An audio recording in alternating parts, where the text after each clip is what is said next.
Hi, everyone, and welcome to the Just Like You show. I am your host, Alexis Christine, and I am a spiritual mindset coach and Reiki master, helping women break through their limiting beliefs, rewire their brain, and manifest the life of their dreams.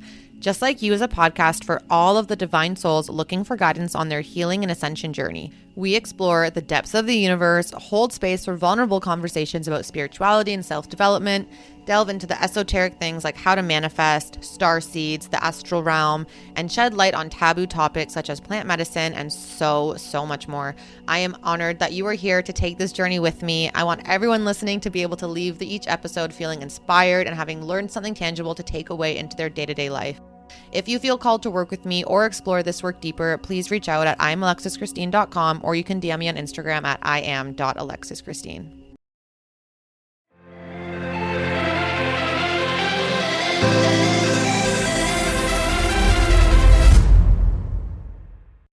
Hello, everyone. Welcome back to the Just Like You show. I'm your host, Alexis Christine. And on today's solo episode, I want to talk to you guys all about growing through fear and really leaning into the things that scare us. And I know that this can be a little bit of an uncomfortable topic because we're scared of these things for a reason. So thinking about having to actually do them or go through it is not fun, not something we want to do, and we hold a lot of resistance to it. We really kind of push away. And I'm going to talk to you a little bit about an experience I just had where I did something that I was scared of for literally 8 years.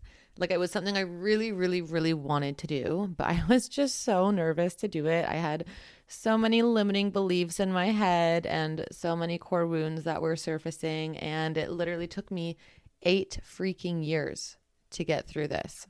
And if you guys follow me on Instagram, you might know what it is that I'm talking about. But I want to say about a month and a half ago, 2 months ago now, I did the hike Trolltunga in Norway. And Trolltunga literally means the troll's tongue. And yeah, it's a hike in Norway up this mountain. It's about 5 to 6 hours each way, depending on how fast you're walking. And then the actual hike itself is about a 2 kilometer-ish incline, like very steep incline. And then it's relatively flat the rest of the way, but they call it Norwegian flat. So it basically means it's like up and down and up and down and up and down, but your overall elevation stays the same. So you're not actually getting higher or lower, but it's just so hilly. So it was definitely a hike for sure. And I ended up staying at the top of the mountain overnight. So I didn't want to just hike up for 5 hours, go to this rock, which is literally called the Troll's Tongue, take my picture and hike back down. I wanted to be able to spend time there, enjoy the views. And so I ended up camping overnight with a group of people and then hiking down the next day. And like I said, this is something that I've been wanting to do for years and years and years. I remember I saw it. I don't know if it was on Tumblr or if it was on Pinterest or what it was. But before I moved to Europe originally in 2015, I had been looking online at fun things to do in Europe because I was moving. I wanted to get a bucket list of things to do before I moved away. And Trolltunga was one of those things on the list. And it's always been something that I've kind of idolized in my head that would just be the most amazing thing ever to accomplish. And I'd seen other people on Instagram do it, and I'd read blogs of like even kids that were 6 or 7 hiking up with their parents. And I was like, surely if all these people can do it, I can do it too. But there were so many things in my head holding me back that was preventing me from actually making this leap. And like I mentioned, there was a lot of limiting beliefs and core wounds that were showing up in the form of limiting beliefs and just kind of self-sabotaging behavior that was preventing me. And some of them, I'll kind of expand, were that I didn't think I could handle the hike. I didn't think that I was good enough to actually do this hike. The fact that it was 5 to 6 hours each way scared the living daylights out of me. 1 to 2 hours, fine. It's not long. But on the hike, like, I work out, I'm fit, it's not that I'm like not active, but I feel like when you're on a hike and you're with a group of people and it's insane incline up and down, like, you don't want to be that one that's huffing and puffing at the back of the group, or that they say, look, you have to turn around and go back because with the pace you're keeping, we can't make it up to the mountain in time, like while it's still daylight, because that is something they do. If you can't keep the pace of the group, they send you back because it becomes unsafe. So there was just so many fears of not being good enough, not being able to do it. I also had a slight fear of having to pee on the side of the mountain, which I know sounds super dramatic, but this is like a very touristy trail now. Back before Instagram, it wasn't so much, but now it's become very popular. And there's people everywhere, and everything you bring with you, you have to take back down. There's no garbages along the path. So if I had to pee or even poo, like, do I really want to be carrying those toilet papers around with me the whole time? What if someone sees me? Like, there was just so many fears around that as well. I was also scared to go by myself. So I was looking for so many years to find someone who was willing to do this hike with me. And there was one friend who was down, but she ended up doing it with some of her friends from home. She wasn't from London. She wasn't from where I was from. She was from a different part of the world. And they did it as like a birthday trip. So I obviously wasn't going to intrude on that. And then there was a couple other friends who were down to go. And then, of course, COVID happens and no one can travel. So that plan went right out the window. And I honestly was just scared shitless of going by myself. And part of the reasons why were because this mountain is hours away from the closest airport. So you can fly into any of the 3 airports in Norway, but it's such a long journey to get from the airport there. And so I was scared of having to figure out the public transport on my own, and God forbid missing the bus or missing the train and not getting there in time. So that journey from the airport to the mountain on my own intimidated me. Because at least if I was with someone else, then it's like I wouldn't be the one making the mistake on my own. It's like 2 of us together. And then if something does happen, again, we're together. So it felt really scary to do it on my own. And I had a lot of financial mental blocks around it too, because I wanted to sleep overnight. I don't have my own camping gear. And even if I did, I'm not flying to Norway with it because it's just a hassle. Like, I'm all about convenience. So I wanted to book a tour. And so I was going up with a tour group. They had these really cool igloo vibe huts that were just full of windows. So you could see the night sky from the inside. They provide you with food. They had an actual toilet at the top and, just like glamping basically at the top of this mountain, which is very much so my vibe. If I was with someone who knew how to camp properly and could make a fire all on their own, because I definitely cannot do that, then I would be fine to go the camping route. But I am just personally not experienced enough to do that on my own. So the package itself was decently expensive. And then because I was scared of doing the public transport on my own, the only secure option was to rent a car. But renting a car is also really expensive. And there was just so many things with, like, if I were to take the bus or public transport, I'd have to fly in, spend the night in a hotel because none of the buses or trains left late enough for me to arrive from my flight and then catch it. So I'd have to spend the night in a hotel, train or bus down the next day, spend another night in a hotel, then do the hike because the hike leaves really early in the morning. And then at the end of the hike, when I come back down, it would be the same thing. So hotel, transport to the airport, hotel, and then fly out the next day. So it was like whether I rent a car or whether I do the transport option, it's still going to be super expensive. And although, yes, I could afford it, it's not like I was going to be going into debt trying to do it. Like, I had the savings.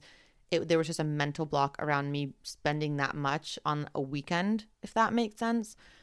And with the driving scared the shit out of me because obviously they don't speak English. So all the signs are in a different language. And there was ferries you had to take because Norway is filled with bodies of water. And to get there, you had to take a ferry. And I was like, what if I miss the ferry time? What if it doesn't line up properly? And I'm like stuck in some random town for the night because I can't get across. Like, there were just so many freaking fears in my head. And these are just the ones that came from me. I also had ones from other people telling me the hike's too dangerous to go on your own. The hike is too long. Like, just other people projecting their fears, I guess, onto me as well. And then I internalized them and took them as my own. So it was just one thing after another, year after year, me wanting to do this and me not doing it. And as I was moving out of London this summer, I thought to myself, this is truly the last opportunity I'm going to have to do this. Because when I moved back from London to Toronto in 2017, I did a couple bucket list trips. Like, I went to Iceland and did the Blue Lagoon and all that. And I really wanted to do Norway before I left, but I couldn't do it. I couldn't afford it financially at the time. And again, I still had all of these scared feelings within me. So when I was moving this year, I was like, okay, this is literally your last option, because once you leave Europe, you know you're not moving back. Like, we are moving on to hotter, more tropical vibes.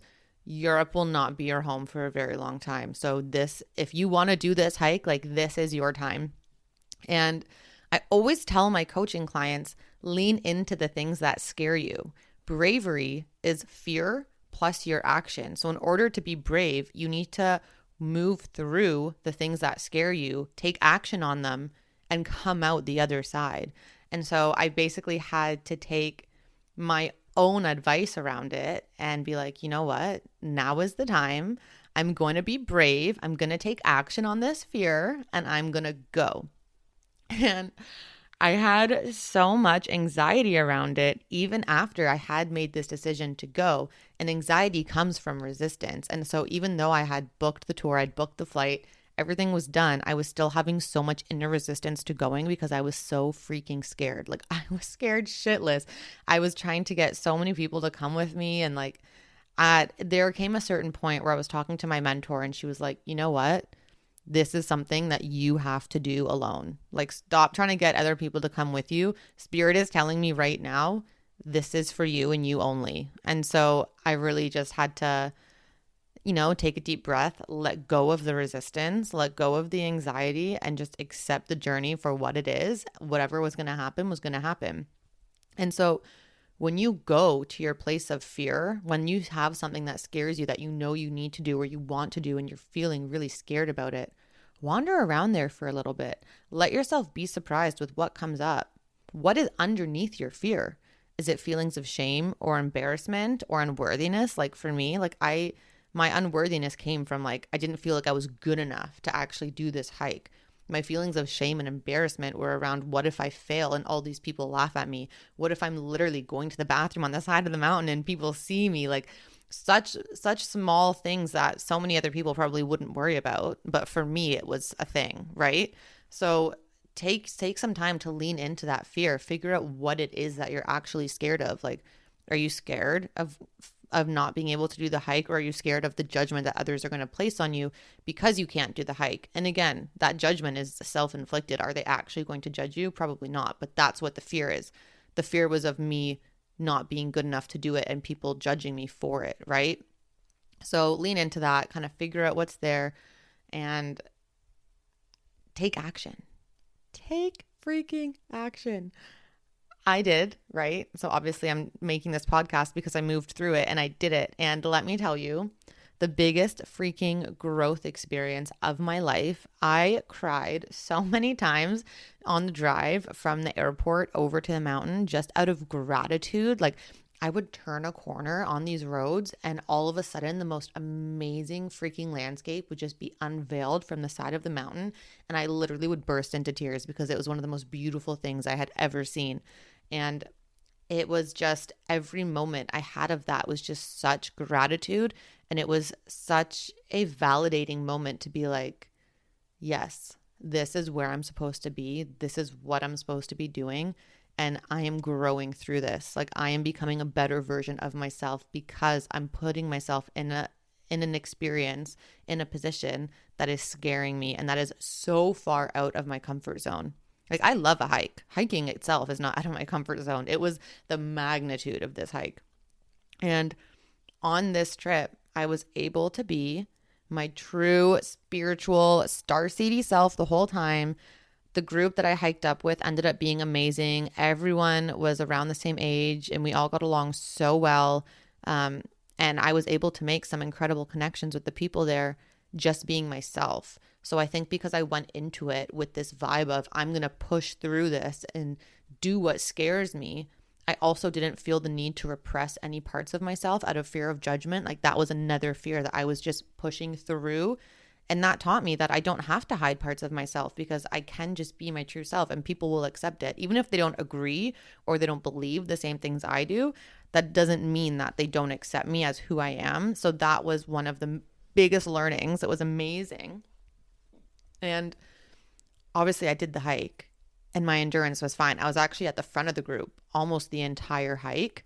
And that actually surprised the shit out of me because I honestly, truly believed I was going to be at the end. Yes, I work out. Yes, I'm fit, but I don't do anything with my endurance. All I do is walk. I don't really run or do HIIT or anything like that. It's like weight training, calisthenics, and walking. So I truly thought I was going to be lagging behind, huffing and puffing, maybe having like an asthma attack from my childhood asthma. And it was the most amazing. Like, I was so proud of myself. I can't even begin to explain how amazing I felt. And when we got to the top of that freaking mountain, so where we were sleeping was about an hour away from the end of the hike. And so we stopped there, we dropped our bags and everything. We had some hot chocolate, we had some snacks, waited for the tourists to like leave the photo spot. And then we went right before sunset so that we did the last hour of the hike. And you know that feeling where you sit down after a long day and you don't realize how tired you are until you've sat and it's just like, oh, no, I just don't want to move. Everyone in the group seemed to have that kind of feeling. And I was literally bouncing off the walls with energy. I don't know how the heck I harnessed this, but it's like being in the nature and out all day and allowing myself to push through that fear and push through that discomfort and come out the other side. It just gave me like so much adrenaline and so much energy, and I was in such alignment and in such a good vibe. And I literally, like, I could have ran the last hour to the Troll's Tongue. Like, I don't know what it was. And even after dinner, like even when it came time to sleep, I was not tired. We went to bed at 11, and you would think after hiking for 6 hours in a day, like you'd be exhausted, and I couldn't sleep. And to be honest, I do feel like part of that was because we were all in this dome together. So it was a lot of different energies, and I hadn't done my energy protection meditations or my grounding meditations. So I think that also had something to do with it. But it was like I was just alive, you know? I had this feeling of being so intensely alive, and it was amazing. I also, on this trip, braved the freaking cold, which if you know me, you know I do not do cold. I'm legitimately scared of the cold. I will stay inside and avoid going outside in the winter because I do not want to be cold. I wake up, I bundle the shit out of myself, go to the gym, come home, and I spend the rest of my day inside. I am so unsocial. My calendar literally goes to like one engagement every 2 weeks because I refuse to leave the house because I'm literally scared of being cold. And so on this hike, it was obviously a little cold at some points, but where I really braved the cold was there was a little lake/pond situation right by where our camping domes were. And I put on my bathing suit and I went in. I didn't go full dip, like I didn't wet my head or anything. But the fact that I even got in on its own, like this is freaking fresh mountain water, so cold. And I got in and I didn't have a towel either. So I kind of just had to like wiggle off in the air. And I was so proud of myself because I was like, you know what? This is an opportunity that I'm never going to be able to get again. Mountaintop swimming in Norway. Like, hello, that's amazing. And so I braved the cold and I went. And that was another amazing experience. And then, of course, driving the roads and navigating the ferries and everything was another thing that I was able to work through. And it was actually 10 times easier than I was projecting it to be in my brain, which is, again, something I think I've talked about on my Instagram. But everything is so much worse in our heads. Like, we will overthink and project and build and just create this intense scenario that is probably a fraction of what reality actually is. And so when we tend to overthink things and we're scared of things and we're thinking about it in our brain and we're getting anxious about it and we're building that resistance and we're building it up to be so much worse than what it actually is in our heads. And then it makes it so much harder for us to be able to work through it and dive in and really lean into that. And so this is just, I guess, your reminder to really, really, really trust yourself, trust the universe, and lean into whatever it is that is scaring you. So I want you guys today, after you listen to this episode, today, this week, whatever, do one thing that scares you. And I don't mean like saying hi to a random stranger because you get like a little bit of nerves right before you do it. Like something that you're genuinely scared of doing that you know deep down is going to progress you so much further in your life or that is going to better you in some way. And I think once you do that, do it again the next week and do it again the next week, and you'll start noticing such a change in you, a change in your thoughts, a change in your beliefs. Like, I am not scared now to go on any freaking mountain hike. Throw it at me. I know that I'm going to be able to do it. And to think that for 8 years I was scared shitless of doing this. And it's just, it's insane. It's actually insane how much our mind controls everything and makes up these stories to try and quote unquote keep us safe, when really it's deterring us from growing and living. And so this is a very easy way to look at being able to grow through fear. I hope that this was informative for you guys. I know it was a little bit of a story time as well, so hopefully that's okay. But yeah, take a moment, look at where it is in your life that you feel you're holding back because of fear, and lean into it. Look at why it is you're scared. Look at what the deep down core beliefs of those fears are, and take action of it. Be brave. Take this moment to really be brave for yourself, to help yourself grow. And it's going to be the most amazing experience. Even if it's scary as you do it, even if something goes wrong, it's all a learning experience. It's all there for a reason. And it, in the end, just makes us stronger. So that's my little spiel for today. If you guys are enjoying the podcast, please give me a review on Spotify, on Apple, on any of the podcast platforms that you're listening. And if you guys are females listening and you're interested in joining a community of like-minded people on their spiritual growth journey and being there for each other and nurturing each other and just really creating a sense of family as we go through this journey and as we continue to grow and develop on our self-development journeys, please do check out my Facebook group called Ascension Goddesses. You can find the link to it on my Instagram, on my TikTok. And I also have a website called IamAlexisChristine.com where you can sign up for the newsletter and just be up to date with all of the fun things happening. And yeah, that's it for today. The light in me acknowledges the light in each and every one of you. I hope that you have the most amazing day, week, weekend. If you're in Canada, have the most amazing Thanksgiving. It'll probably have passed by the time this comes out. But also enjoy the full moon on Sunday. Super exciting. And I hope you guys have an amazing rest of your week, coming from someone just like you.